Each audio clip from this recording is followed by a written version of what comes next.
hedduu takkaan gammadeerra. Maaliif gammadee jechuun keessa waan hin oolle garuu ani yeroo wardaan boochoo wallahi laazim baguma rabbiin imimmaan irraa haqa imimmaan biftuun isii boochifte baguma rabbiin irraa haqi asumaanuu Abrahaamiin dhaamsaan qabaaf. Assalaamu alaykum warahmatullahi wabarakaatu. Kanneen amantaa biraas ashama harka fuunee isiniin jecha baga rabbiin saa kanaan isin ga'e. Wallahi hedduu takkaan gammadeerra. Maaliif gammadee jechuun keessa waan hin oolle garuu dhugaa viidiyoo Abrahaam maree arkeetiin khalaas nagayaan gallee yeroo inni jiru viidiyoo maru arkee dhugumatti wallahi hedduu takkaan gammadi.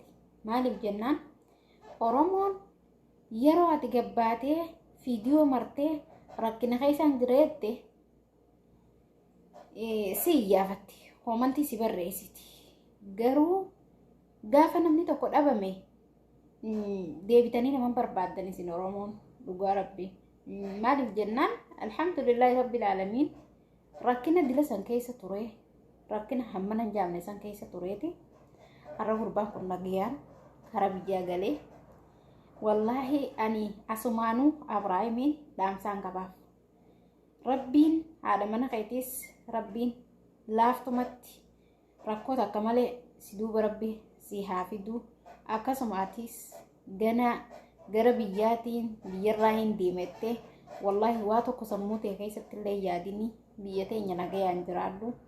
Wallahi siin jaagaani waan siin juun qabu warrayi baga rabbiin nagayaan si galchee siin jaa.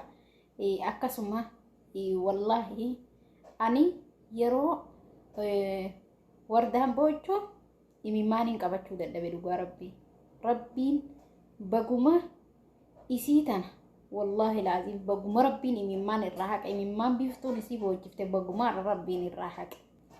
Yaa warda bakka jirtutti atis rabbi si haa eegu rabbiin nagayaan maatii teetis haa galchu.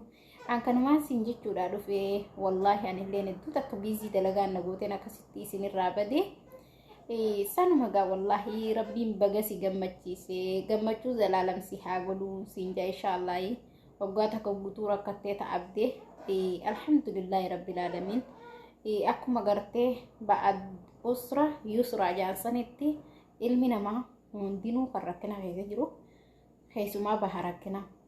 Alhamdulillah baga si gammachiiseen siin jaa akkasuma duraan dursee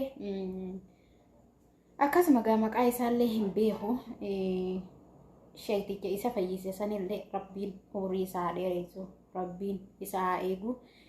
Warreettan bira dhaabbattan hundi nasruudhaan eegalee akkasuma saadaamiin akkasuma biiniin inuu waliin galee jira alhamdulillah.